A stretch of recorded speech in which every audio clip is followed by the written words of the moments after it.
Hello and welcome to Business Today.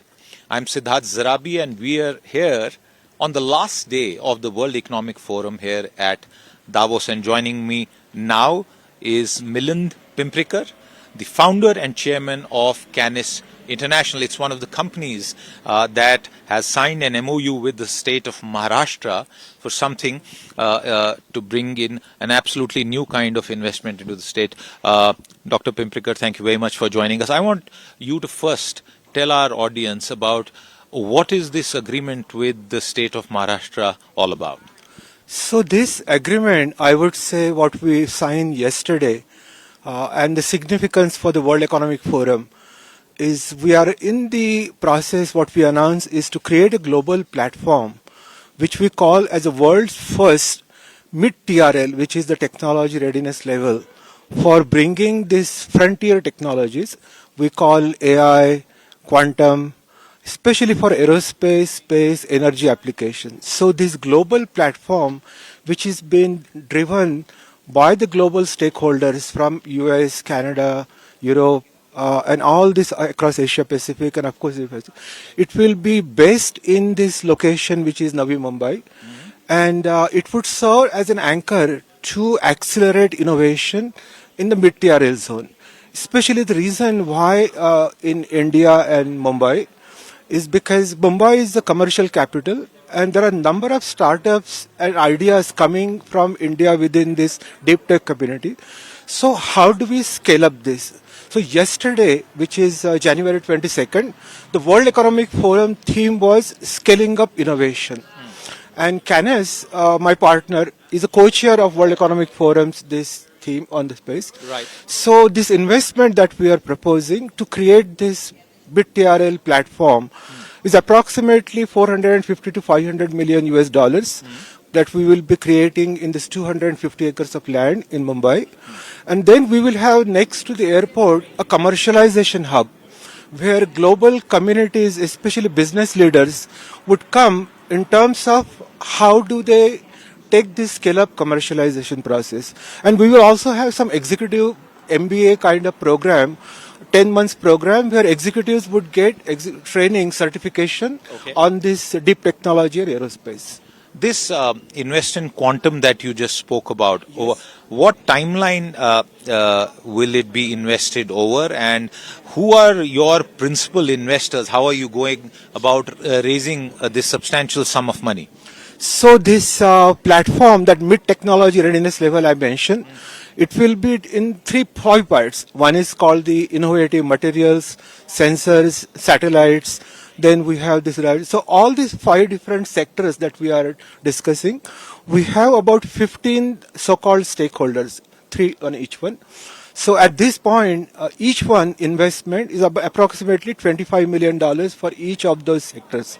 So we have 15 stakeholders from across US, Japan, Europe, and so on, who would be contributing, who are committing $15 to $25 million for each of them, where they will be able to co-develop certification products and so on. So the investment, an example I would give you, the UAE. So we are in the process of finalizing with the UAE as a stakeholder, where they will co-invest in this, and we are discussing that we will offer them, and they will offer us in UAE for this institute a node within Abu Dhabi. Okay. So what we are proposing is that each of our partner, for example, Singapore, in Canada, we will have one anchor node, where our institute will offer them nodes, and then the investment will be reciprocal. Okay. Why did you do this MOU in Davos?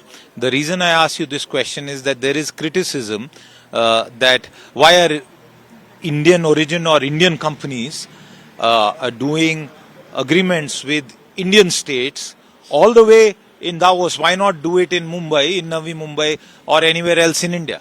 Correct. So this is not an India-centric project or announcement. India and the Government of Maharashtra has offered to host it. And as I was mentioning before, the World Economic Forum 2026 had 4 themes. And the most important theme is how to scale up innovation responsibly. And as I mentioned before, for when it comes to space, my partner and in this institute is the co-chair of World Economic Forum's Space Technology. Also, my other in this institute partner, who is the former head of the United Nations Office of Peace.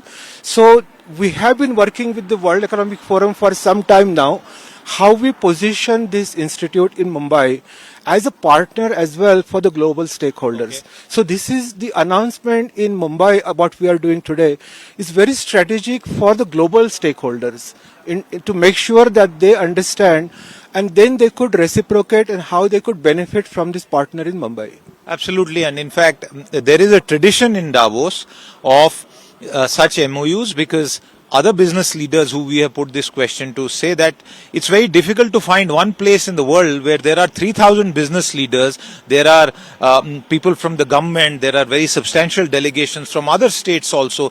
The Middle East has a significant presence here, I must also inform our viewers, and they all get to meet rapidly in quick succession, and basically for a week or so, Davos and this promenade here becomes transformed into a global business and deals hub. I think that point might sometimes get overlooked. One final question, and this is to do with your own sense about how India is being perceived both as an economy and second as a destination for investment. What is the sense that you got? Give us the global international perspective. So India, as you know, especially the sectors like space, there are significant efforts going on to develop the space economy, to take it to the level of 40 billions and so on. To make this happen, whether it's for space or aerospace, for the aircraft, for the civilian and defense, you really need to have the global stakeholders in the supply chain, especially the tier 1. Yes.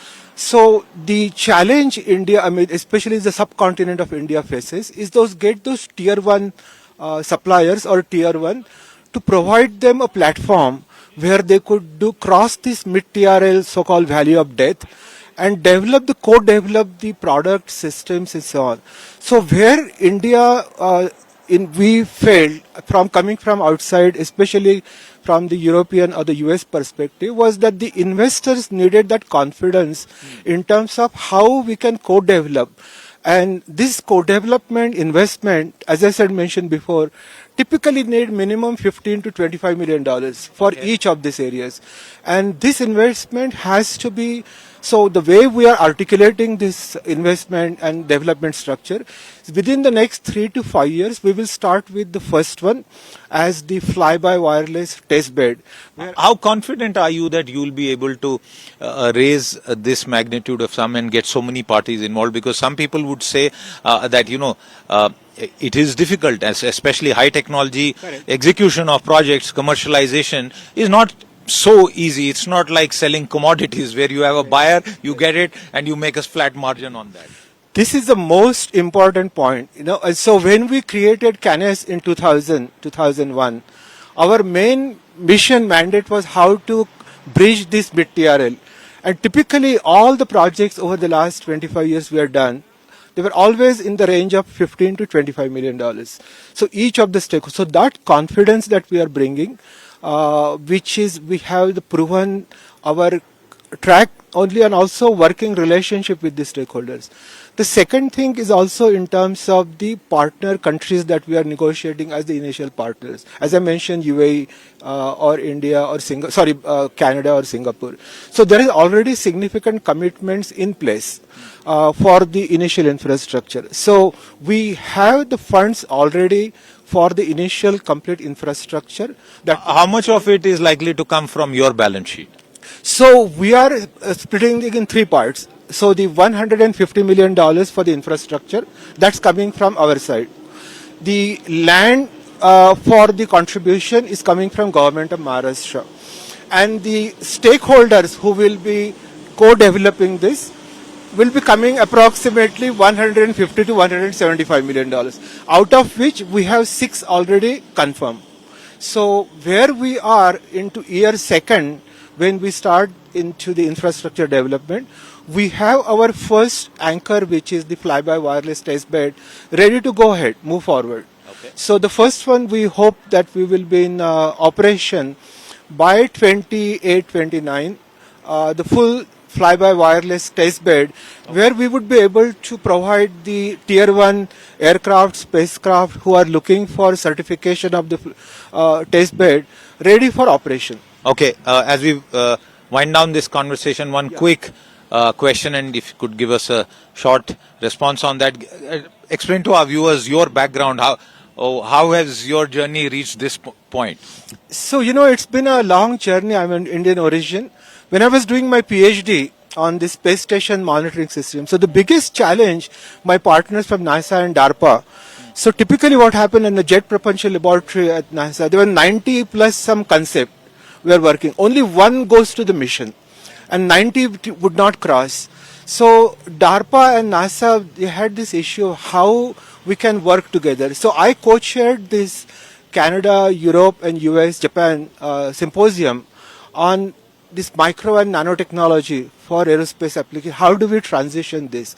So in 2000, 2001, we came together with all the space agencies, the NASA, the Canadians, DARPA, and we created this platform called CANEUS, and later joined by countries and so on. So my journey over the last 25, 30 years is in terms of bringing this aerospace end user customer player, working with them and the technology developers like who I'm coming from the academic sector. So the reason India, when I worked with some of the IITs and Indian Institute of Science in Bangalore, there are wonderful ideas comes from those institutes. Absolutely. But and it is the execution of wonderful ideas that is always tested. Yes. I wish you all the best, Dr. Pimprikar, for this initiative, and I promise that we'll keep track of it. So that all that you promise gets translated. And I wish you and Maharashtra all the very best for this major initiative. With that, it's a wrap on this conversation. We'll see you again. Until then, goodbye.